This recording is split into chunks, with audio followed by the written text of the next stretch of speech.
Өчигдөр 21 цагаас манай нэвтрүүлэг идэвхтэй ядуулаад үзэж та бүхэнд маш их баярлалаа. Өнөөдөр шүүгчд маань, уран бүтээлчд маань, болон зохион бүтээгчд маань цуглаж үзэж та бүхэндээ Говьалтай аймгаас хүргэж байгаа 1-р шатны нэвтрүүлгүүдийг үргэлжлүүл өргөхөд бэлэн болж байна. Говьалтай аймгийн 1-р сургуулийн сурагч Бат Эрдэнийн багийнхан хөгжлийн бэрхшээлтэй ирээдүйд хэрэгцээтэй бүтээлийн санаагаар манай уралдаанд оролцохоор шийджээ. Сурагчдынхаа санааг хөгжүүлэхэд технологийн багш нь туслаж заавар зөвлөгөө өгсөн байна. Анх 7 дугаар ангид нэг модоор юм хэлгүүлчихсэн. Тэгэл тэрнээс хойш технологийн хичээл гоё юм байна гэл 8 дугаар ангид дүүдүү машин уралдаанд ороод тэрнээс урамшаал тэгэл залуу зохион бүтээгчтэй. Бат Эрдэнийн багийн гишүүн Алтан сүх гарын урд үетэй хүүхэд. Тэрээр аймгийнхаа зохион бүтээх уралдаан болон гарын доорх материалаар бүтээгдэхүүн хийх тэмцээнд амжилттай оролцож тэргүүн байр эзэлжээ. Ясаар бүс хийсэн. Тэгээд 70-ны ясан дэр нэг цаг шүглэж хийсэн. Тэгээд хичээлийн хэрэгслээ тассан. Хүүхдүүд шүүгчнэрийн өмнө гачирчгээл амар сандраал нүгэр нуулаагаал тэгээд нөгөө хэлэгчээсэн юм а хэлж чадхаа байлаа сандраал гацаал тийм юу. Тиймэрхүү юм ил хийчихсэн гэл бодчихсон. Яг одоо зохион бүтээгч Бат Эрдэнэ үзэгч та бүхэнд өөрийгөө танилцуулна, бүтээлээ танилцуулна бэлдсэн байна. Бат Эрдэнэийг дайснаа өрөө. За сайхан инэмсгэлээд гараад ирсэн. Та хоёр хамт сурдаг уу? Найз үү. Найз. Бүтээлээ хамт юм. Хамт. Бүх зүйлээ хамт юм. За энэ бүтээлийг яагаад хийсэн юм? Яагаад энэ бүтээлийг хийх шаардлага гарав? Найдлын дүүдэг машин уралдаанд орж исэн. Тэгэл тэрнээс хойш урамшаал тэгэл энийг. Тэгэл ер нь модын тэр чигээр орчих гэж бодсон уу? Гайгүй юу. За зохион бүтээгч амжилт хүсье. За. Дэлгэцэн дээр самбаран дээр танилцуулна. За энэ нь болохоор нөгөө тэрэгэнцэр дээр явдаг хүний дугуй байгаа. Тэгээ энэ өрөөлийн болохоор нөгөө өмнө нь зурж өгчөхөд өрөөлийн нөгөө хийхгүйгээр ясаа. Тэгээ энэ дөрөөг нь болохоор залах үедээ бол энэ дөрөөг нөгөө араамаар голд нь араам хийжээж тэр хоёроо юу зүгээр ойр зур ингэж залах маяг юм болгож байгаа. Тэгээд энэ дугуй нь болохоор нөгөө юу яа хязгаарлалтай айрцагтай. Тэгээд энэ урд дээр болохоор мэдрэгчтэй гэлээ. Одоо нэг жолоочууд чинь нөгөө зам гарах зам юу хөдөлгөөнд оролцохдоо нөгөө нэгнтэйгээ нөгөө за энэ гэрлээ шилжүүлэхгүй байгаа юм чи би шилжүүлэхгүй байсан чи яадаг гэж. Би тэрэг болохоор нөгөө шилжүүлэхгүй хэрвээ нөгөө урдаас нь ингээд шилжүүлэхгүй гэрэл орж ирэх юм бол энэ гэрэл шууд өөрөө ингээд шилждэг тийм мэдрэгч сулгаж байгаа. Тэгээ энэ нь болохоор юу мэдрэгчтэй гэрэлтэй GPS-тэй хөгжимтэй тийм. Ер нь хүнд нөхдүүдэд зориулсан дугуй болж таарах гад явчлаа шүү чи. Одоо өөрөө шилжүүлэх гэрэлтэй байх юм бол тэр хүний гэрлийг унтраачих юм уу? Үгүй Өөрөө шилжүүлнэ өстэй. өөрөө мэдрэгчээ шилжүүл. Тэгээ бүгдээр олон гэрэлтэй бодох юм өөдөөс тэгээд. Аа. Бүгдээр ингэж энэ автоматар шилжүүлэхгүй нэг шилжүүлэхгүй нэг. Уул нь бол яг тэр гэр шилжүүлдэг зарчим чи их чухал санаа юм аа. Тэгвэл наа чин хийхэд бол машины үйлдвэрлэгч захиалж хийх хэрэгтэй болно шүү дээ. Харамсалтай нь машины үйлдвэрлэгч наадах ч ерөөс тоохгүй. Яагаад гэхээр наа чи ерөөсөө л хүний ёс зүйн асуудал байхгүй. Тэгэхээр Монголоос өөр газар ийм ёс зүйгүй ард хүн байхгүй. Өөрөлдвөл өөдөөс ирж хахад яа л та бүгдээр манай нэвтрүүлгийг үздэг мэддэг хүмүүс зөндөө байнга тусалж нэмждэг те байгууллагууд бас байгаа шүү дээ. Замын цэгтээ тэрэл бүгдээр нь автоматар хүчээр тавиулъя. за тэгвэл болно. За нэгдүгээр тэр асуудал. Хоёрдугаарт GPS-ийг яах гэж байгаа?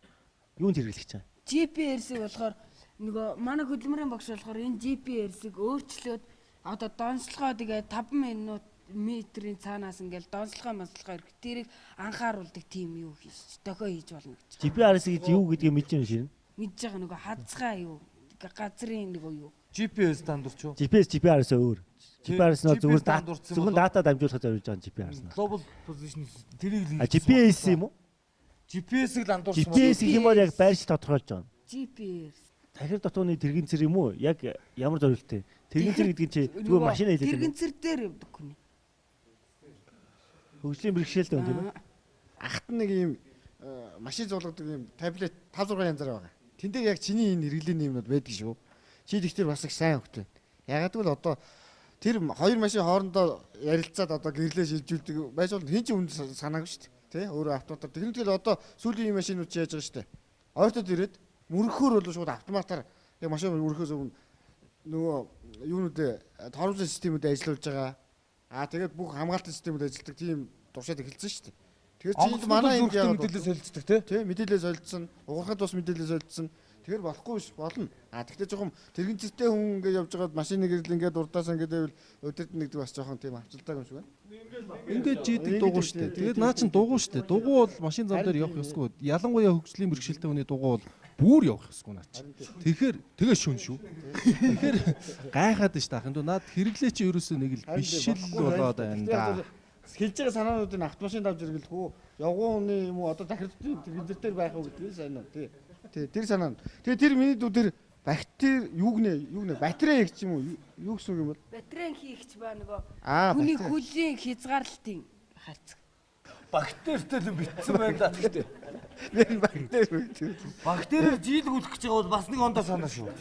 Тийм санаа байгаагүй баха. Батарейн Батарей. Багш нь юуны багш юм? хөдөлмөрийн багш. Хөдөлмөр багш юу?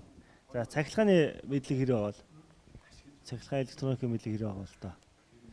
За хэрвээ чи хийх гэж байгаа шүү дээ тий. Зүгээр бүгдийг саяын үед орхих заяа. Ерөөсөө саяын чиний хэлсэн нэг л чухал санаа. Тэр нь зүгээр л өөдөөс чинь хурц гэрэлтэй машин заяа. Тэгэхээр зүгээр энгийн гэрэл хурц гэрэл яалах нь шүү дээ. Өөдөөс машин ойртож ирэх юм бол өөрийнх нь гэрэл холдоор байх юм бол ойрох болгоно.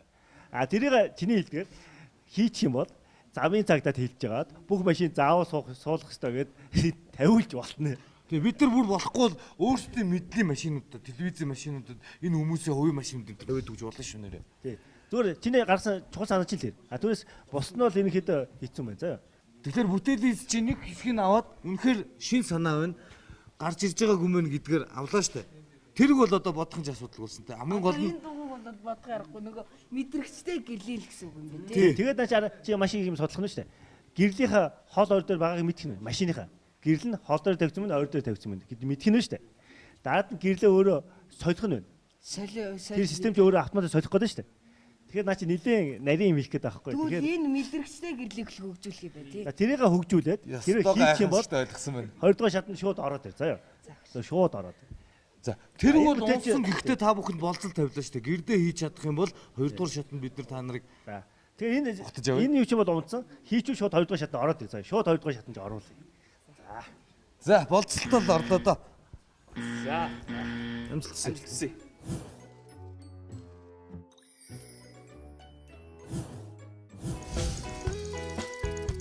Ерөнхий ивент тэтгэгч шин бүтээл шилдэг санаа шийдлийг дэмжин хөгжүүлэгч Newcom Group. Баруун бүсийн шалралтанд оролцож байгаа зохион бүтээгчид маань улс эх орон дээр өөрсдөө зарлж байна, тунхаглаж байна. Тэрнээс гадна өөрсдөө танилцуулж байна. Шин бүтээл санаа оноо биднэрт харуулж байна. Дараачийн зохион бүтээгчийг маань анх хоёр гэдэг манай уралдаанд хоёр санаатай оролцож байгаа гэсэн. Одоо танилццгаая. анх хоёраа гарч ирээд бидэнд бүтээл санаагаа танилцуулаарай. Шүжигсэн 3 залуу байна да. За шүжигсэн хоёрт нь танилцчих. Бас хоёр гэдэг. Түмэн дэмбэрлэг гэдэг би 3 дугаар сурлаа 11 би ангид суртаа. Ажил үргөө хуваарлцсан биз дээ. Ахлагч, зураач, менежер үү? Санаа амнаг нь гаргадаг. Ахлахангийн сурагчид бага ангийн сурагчдад зориулсан саранцтай жижиг самбарыг том болгох шийдлээр манай уралдаанд оролцохоор иржээ. Саранцтай жижиг самбар дээр бичсэн зүйлээ хэсэгчлэн арилгах боломжгүй байдаг бөгөөд том болгож шийдснээс үг үсгийг хэсэгчлэн арилгах боломжтой болно гэж тэд үзсэн байна. Энэ нь болохоор ямар ч маркер шохоо ашиглахгүй. Зөвхөн нөгөө өөрийн гэсэн балтай. Тэгээ бал нь дуусна гэсэн тийм ойлголт байхгүй.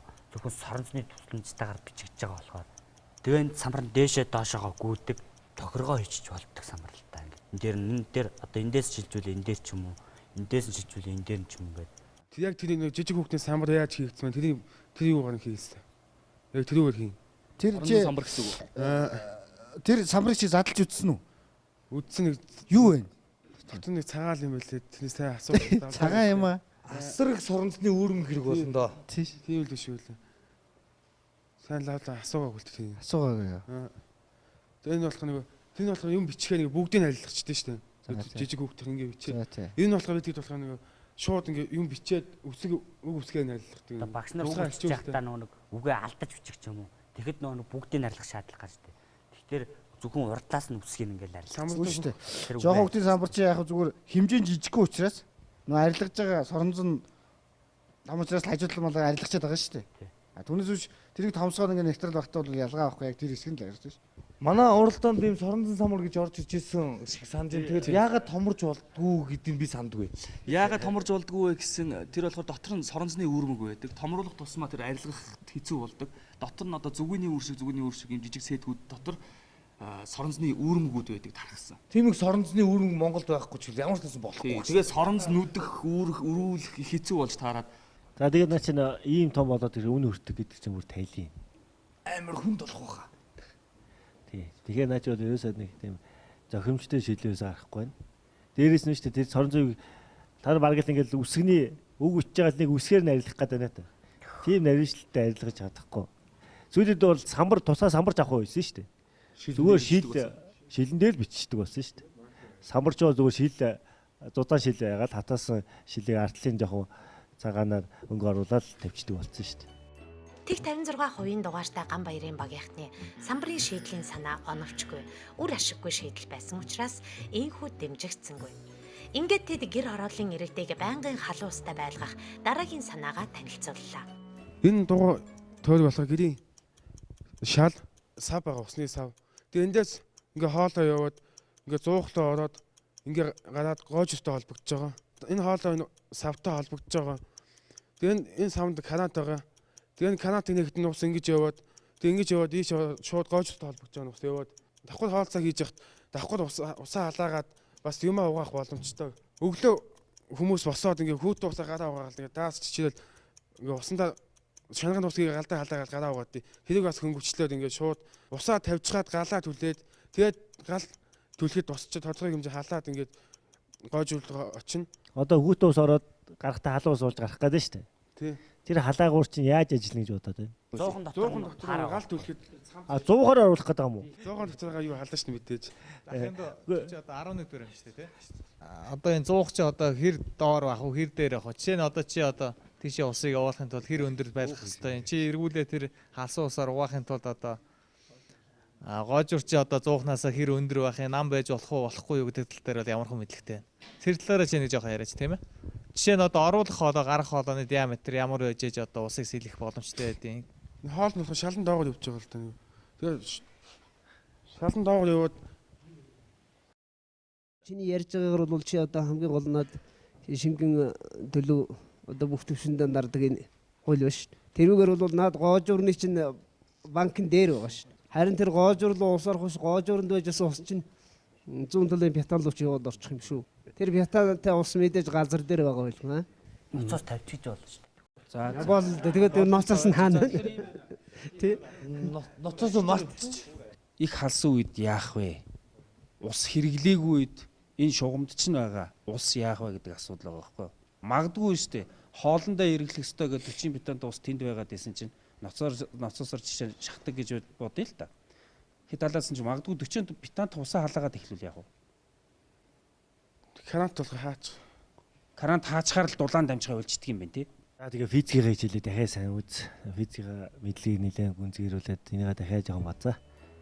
Яг тэдэнтэй адил байнгын халуун устай зуухны шийдлийн санаагаар 9-р ангийн сурагч Сандаг Далай манай уралдаанд оролцож байсан бөгөөд үр ашиггүй, оновчгүй шийдэл учраас тэнцээгүй. Ганбаярын багийнхны шийдэл ч мөн адил боломжгүй зүйл учраас тэнцсэнгүй.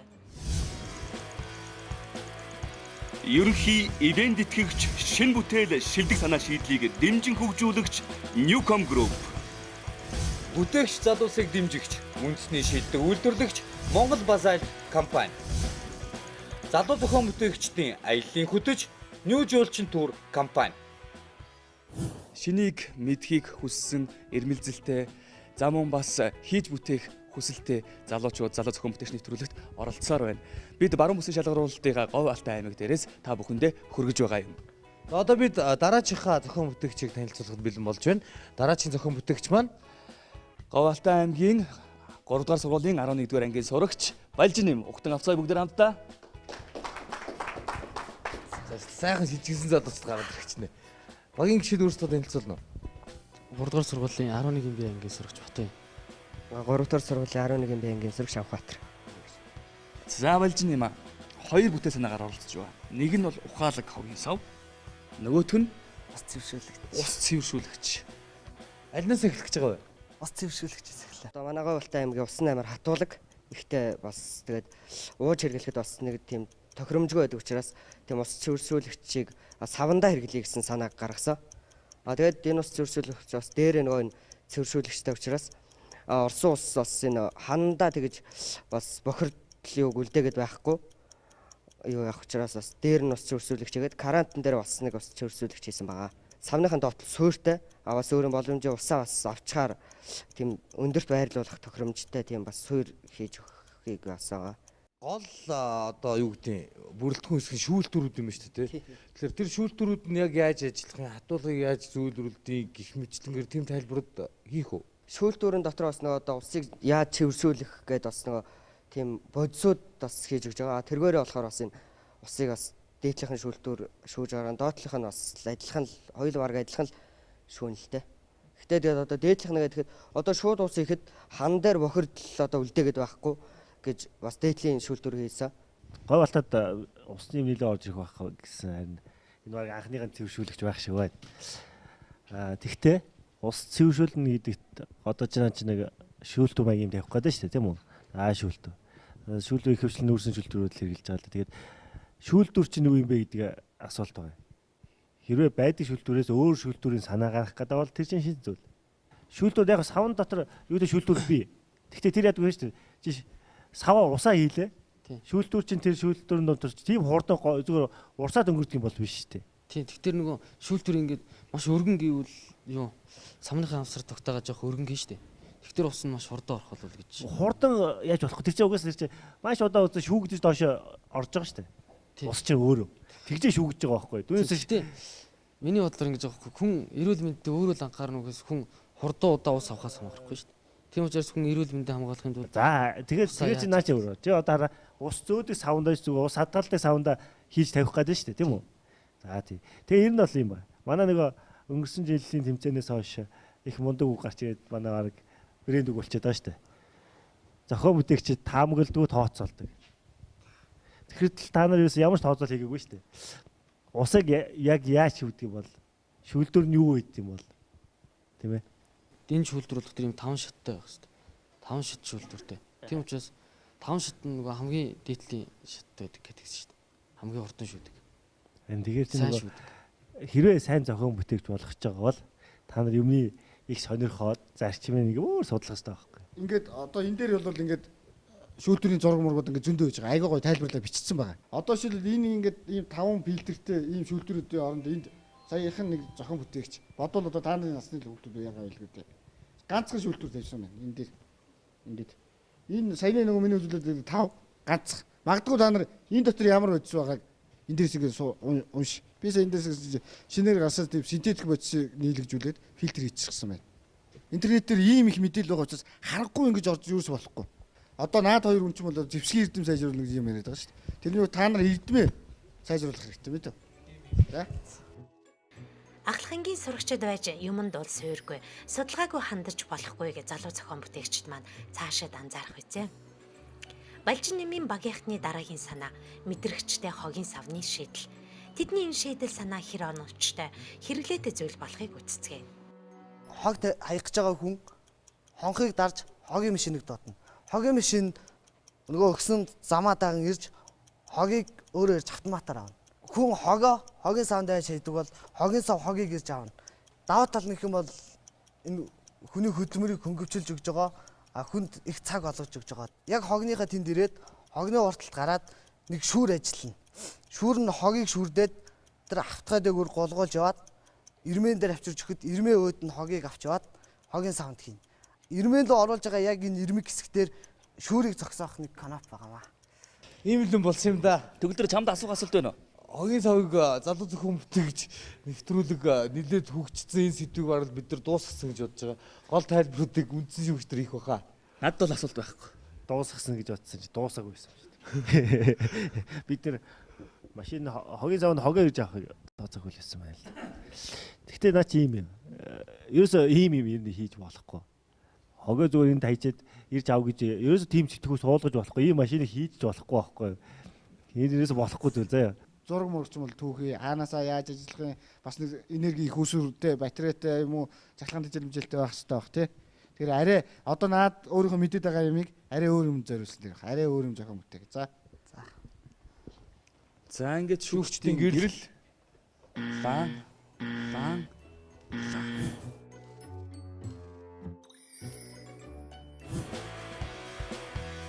Бүтээгч залуусыг дэмжигч, үндэсний шилдэг үйлдвэрлэгч Монгол Базальт компани.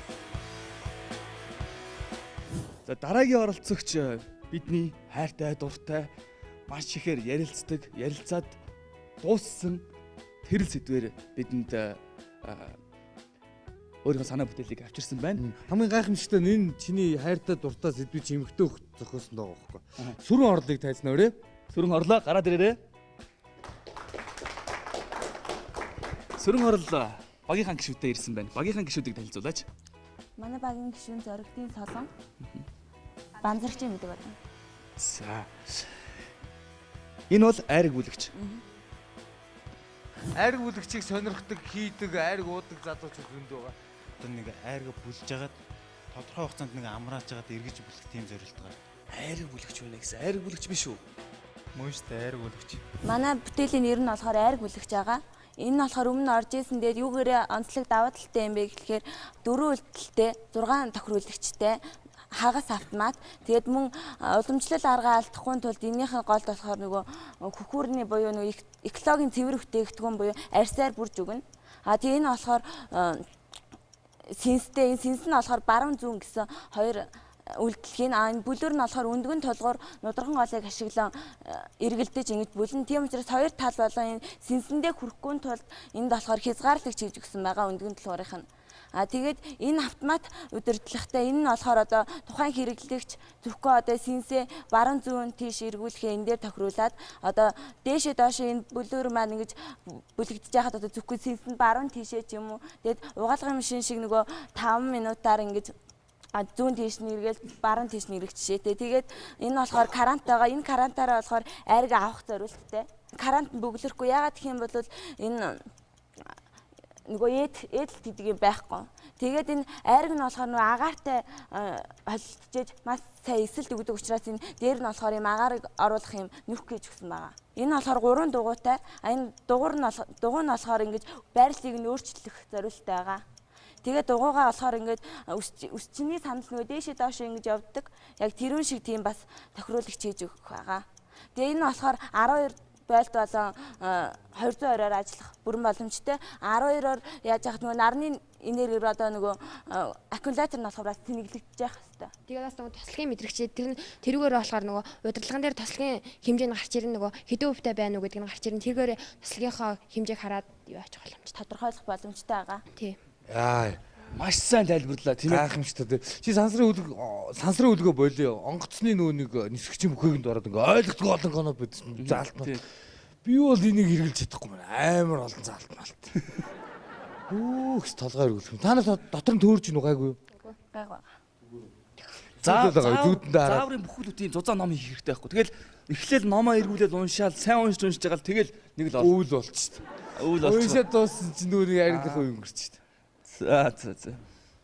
Бүлүүрийн одоо харин ишээ чинь айргийнхаа төвшөнд тохируулаад тэр агаартай нь одоо цохиж доош нь оруулахын тулд тэр ишийг харин уртасгох, богиносгох тийм одоо юм хийж өгвөл нөгөө айргийнхаа төвшнгөөс дээш гарч ирж иж эргэж агаартайгаа доош нь цохиж оруулж ингэж ийм л байдлаар уулна бас яхан боловсронгуй болгол өөр байх. Айлч одоо янз бүрийн савнд хийдэг болсон шүү дээ. 40 60 гээл тэрүүнээ тохируулаа бүлүүрээ бас ингэж өндөр нам болгодог тийм хийн. Механик хийцийн шийдлийг нь бол олцсон юм уу? Өндөр нам болохыг тэр чүмгийг уртсгаж бүлүүрийн одоо иш гэж ярих юм уу? Тэрийг уртсгах туслах хүн байгаа. Байгаа юу? Тийм. Доторхын арьсаар бүрнэ гэсэн. Энэ нь болохоор нөгөө уламжлал арга юу нөгөө хөхөрт хийсэн айраг болоод илүү тийм сайн арга гэдэг. Тэр утгаараа уламжлал арга алдахгүй тул дотор нь тийм экологийн шаардлага хангасан тийм арьсаар бүрж өгнө. Юуны дотор арьс явах гээд байна? Савныхаа дотор арьс гэдэг чинь нь бол бас амьсгалдаг гэж үздэг байхгүй юу? Бодынхаа ширийг тэр юун дотор хуунцар савнда наачих нэгвэл тэр бол нэг үр дүнтэй биш. Тэр яаж байгааг нэг хөхүүрт өнгөр гэж юм байна. Дотор талд нэг өнгөр нь алдаж тэр нь бол нөгөө төрүүч өнгөр чинь сүүлийнхээ айргийг эсгэд бас хөрөнгө нь их усүр нь тэр химийн уруулын үндэс нь болж өгч шүү дээ тийм ээ. Тэр талаасаа л юм байна. Тослогийг хэмждэг тийм ямар мэдрэгч вэ? Тэр хэцүү баг. Тэр ийм достой байна, энэ устай байна гэж ингэж ялгадаг юм бол их хэцүү. Хоолны давс ихтэх юм бол багдах юм бол ингийн тгийгсэн дараагийн нэг үйлдэл хийх ёстой шүү дээ. Тэгвэл та нар тослог нь одоо ихтэй идэр чинь тослог нь багдаад ирэхээр нь юуг нь өөрчлөх гээд байгаа. Ихтэй ирэхээр нь юуг нь өөрчлөх гээд байгаа. Тэр нь ямар юм бэ? Тус нь ихтвэл тусыг авч нь багдвал нэмчихнэ шүү дээ. Тэгэхээр би ингэж ойлгоод байна л да. Та нар ер нь бол өмнө оржсэн айргуудын ярианаас ерөнхийдөө иймнүүд нь чи дээр нэг шин зүйлний тослог болцсон юм биш байгаа даа гэж. Тэрийг зүгээр нэг тийм чимиг юм шигээр хийж болохгүй шүү дээ, тийм ээ. Ойлгоод үндсийг нь ойлгоод хэрвээ тэрийг ямар нэг мэдээлэл авсан бол тэр мэдээлэлээр ямар нэг хянах гэдэг шүү дээ. Хинснийхээ хариу үйлдэл болгож юу хийх юм бэ гэдгээ сайн бодож тооцоолж бүтээлдээ шингээж явах хэрэгтэй шүү. Тэр тослог гэдэг байгаа чинь бол нөгөө айргийн тос гэдэг нэг бүтээгдэхүүнийг ялгаж авч байгаа байхгүй. Тэгэхээр айргийг их л бүлэх юм бол тосон сая ялгардаг байхгүй. Тэр үйл ажиллагааг нөхдөд авсан байна л да. Энэ бол зөв. Би булганд явж байгаа нэг өвөгийн дөрөв айрг басан чинь 73 дөрөвтэй өвөө. Би өдөрт нэг 5-аас 6000 удаа бүлтгийг тэр тэрний ачаал би эрүүл мэндэгс нэрээ бас тэр бодмоор өгөөж магадгүй тийм. Энэ болохоор хөдөөний малчин эмэгтэйчүүд юм болохоор нөгөө цагийн хугацааг хэмнэн. Бүгдээрээ гэрлэр бүтээлээ үйлдэл. Нэг улаан нэг ногоо болчлоо тийм. Айрг бүлэгч ерөөсө өнгөрсөн жилүүдэд айрг бүлэгчийн талаар ярьжсэн гарч ирсэн. Хэмээл ингээл нийлүүлэл цуглуулсан юм шиг надад харагдав. Тэрээс тэн дээр бүлдэг өндөө тэр нодгын голтой байсан тэрийг нь тавиад доор нь сэнсийн тавиал тослог хэмжих ёстой гэдэг нэг удаа яригдсан тослогийн хэмжих болоод ингээл бүгдийг л цуглуулсан юм шиг харагдав тань. За тэгэхээр өөрөөсөө өөр шинэ гоё санаа бодож болох тэрүүн дээр ажиллах хэрэгтэй. Ийм юм дээр ажил цаг алдаад бол ерөөсө болохгүй. За ишаал цагийг ч үрсэн ажил бол.